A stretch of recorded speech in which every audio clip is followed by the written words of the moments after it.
America, and welcome to AxeGov News, where we chop down corruption to help save America. Have you ever noticed how the U.S. Congress and the President can get away with doing just about anything? Ever wondered why, even when they get caught red-handed committing a crime, they are never prosecuted and or imprisoned?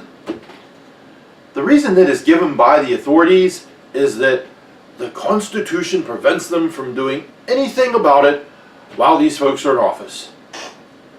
Article 1, Section 6 of the U.S. Constitution seems to back this argument somewhat.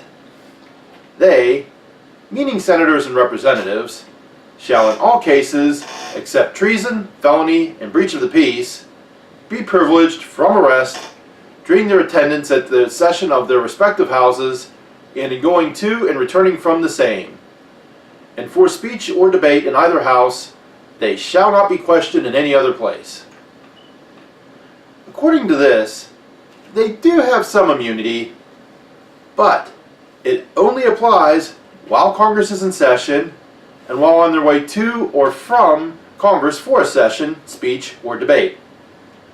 A very important thing to note here is that even under these conditions, they still do not have complete immunity, because they can still be arrested and prosecuted for treason, felonies, and breach of the peace.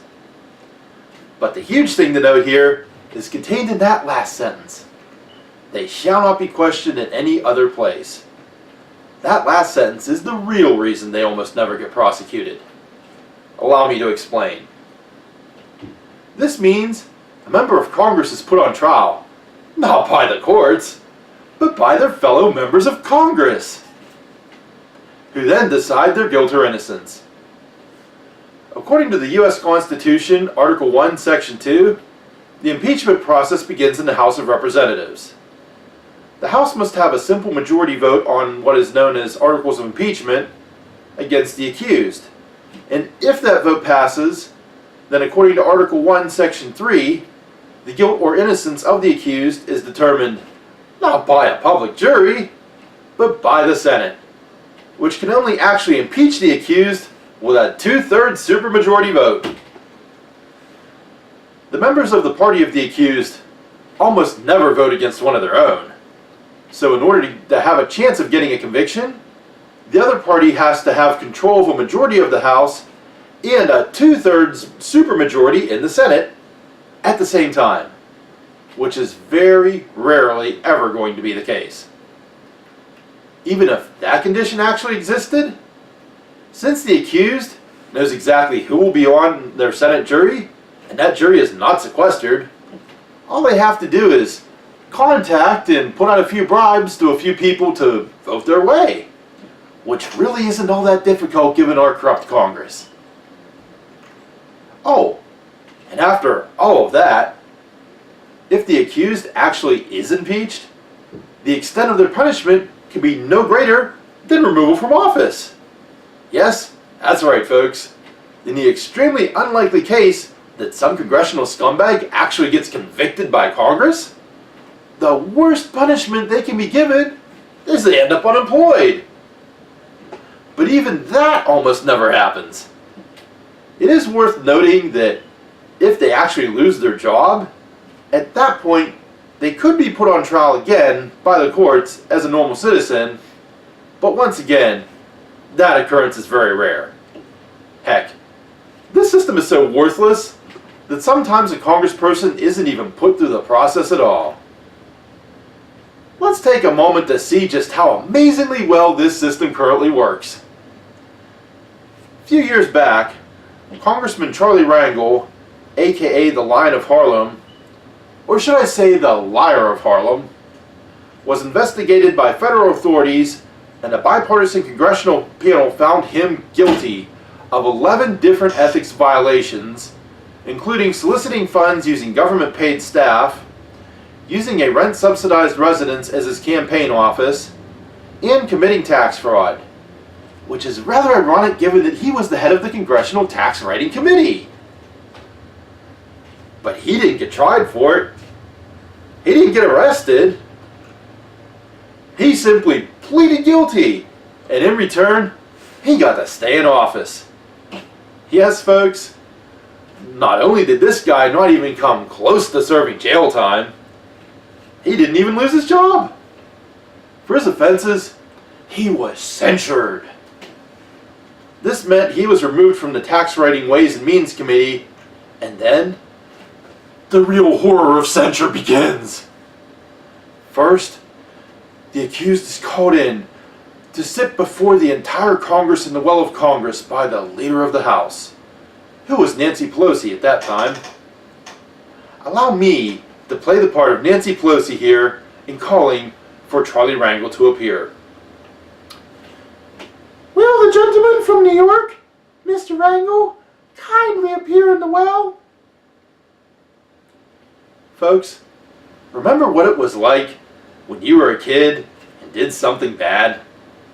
Imagine if you broke 11 of mom and or dad's big rules, including using their money to buy things you weren't supposed to. Imagine that you were about to get punished for that. Do you think your mom would call you to the living room by saying, "Would our gentle son from upstairs kindly come to the living room?" "Oh, hell no!" Your mom would probably say something like, "Get your arse down here now! You're in huge trouble, mister!" Unless, of course, your mom is Nancy Pelosi. Now, the really scary part begins. The Leader of the House gives him, oh, I almost can't bear to say it. It's so horrible. A stern scolding. Yes, a scolding. And a stern one at that. I will now read the horrific scolding that Charlie Rangel got for his misdeeds from former House Leader Nancy Pelosi. By its adoption of House Resolution 1737, the House has resolved that Representative Charles B. Rangel be censured. That Representative Charles B. Rangel forthwith present himself in the well of the House for the pronouncement of censure. That Representative Charles B. Rangel be censured by the public reading of this resolution by the Speaker, and Representative Rangel pay restitution to the appropriate taxing authorities for any unpaid taxes on income received from his property in the Dominican Republic, and provide proof of payment to the committee. Committee in this case, meaning the House Ethics Committee. Wait, there ought to be something punishing around here somewhere. Isn't there more here? Wait, give me a moment. Oh my gosh, that's it? America? Did I just happen to miss the scolding part? Imagine again for a moment that you're that kid who got in trouble for breaking 11 rules again. Do you think your mom would give you a calm sounding speech and send you on your way? I'm pretty sure that speech would have been more along the lines of the following. What the hell do you think you were doing, son? Did you think there's a chance on God's great earth you were going to get away with this? Now you're going to pay the price and be grounded until the end of time, after I paddle your arse raw with a switch! I guess Nancy Pelosi might have had a different definition of scolding from the rest of us. Then again, her and Charlie Rangel are both members of the same political party. Oh, I'm sure that had nothing to do with it. For what it's worth, I'd like to thank the members of law enforcement who worked so hard to try and bring this corrupt bastard to justice. So I thank you, and please know that some of us in America still appreciate the good work you do trying to take down corrupt politicians. Thank you. The U.S. government wants you to believe that these shenanigans are not the government's fault. It's just how things are in a constitution, and nothing can be done about it. So you just have to accept this. Wrong. I'm going to tell you one little secret that no one in the highest levels of government wants you to know about. Much of that impeachment stuff we've been spoon-fed about the government, by the government, since grade school, is actually very unconstitutional and illegal. You see, the original Constitution as written has been changed over the years, thanks to 27 little add-ons known as constitutional amendments. Amendments, as their name implies, amend or change the Constitution in some way. I present to you the Sixth Amendment of the U.S. Constitution, which says in part, in all criminal prosecutions, the accused shall enjoy the right to a speedy and public trial by an impartial jury. Note that it applies to all criminal prosecutions. There are no exclusions for public officials. Especially note the last two words, impartial jury. When a member of Congress gets an impeachment process, their guilt or innocence is decided by the Senate, roughly half of which is probably comprised of friends from their own party. This sort of congressional jury is about as big a violation of the impartial jury requirement as you can get. I mean, how much more partial a group of people can one hope to get at a trial anyways? Thankfully though, the Sixth Amendment makes that all completely illegal. Congresspeople and the President must be given a public trial. And since they must be given an impartial jury, they cannot be tried by the very partisan members of Congress. They get the same type of impartial jury everybody else does. In fact, since people like Charlie Rangel were put through the impeachment process instead of a trial, they can now be given a proper trial by impartial members of the public without violating the Constitution's double jeopardy clause. Yes! Congress, like it or not, you get the same type of impartial jury trial that anyone else gets, with the same sentences if found guilty. No exceptions. America, the President and Congress want you to believe that the Constitution protects these bastards from receiving some well-deserved justice. But as I've just shown you, this is complete crap and totally untrue. The solution is for our local law enforcement officers to get involved.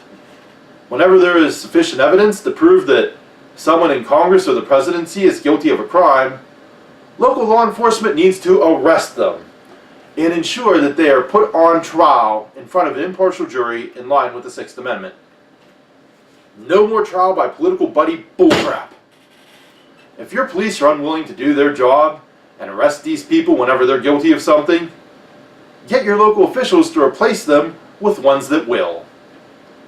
If your local officials are in the pockets of the federal government and won't allow the cops to do their jobs, replace them at the ballot box in November. Remember, laws are absolutely worthless if no one enforces them, so we need to make sure that they get enforced, especially when it comes to Congress. If we don't, then tyranny has already triumphed. Thanks, America, for joining us here today on AxeGov News. We hope to see you next time when we chop down more corruption to help us save America. So please follow us on YouTube if you're not doing so already, and have a great day.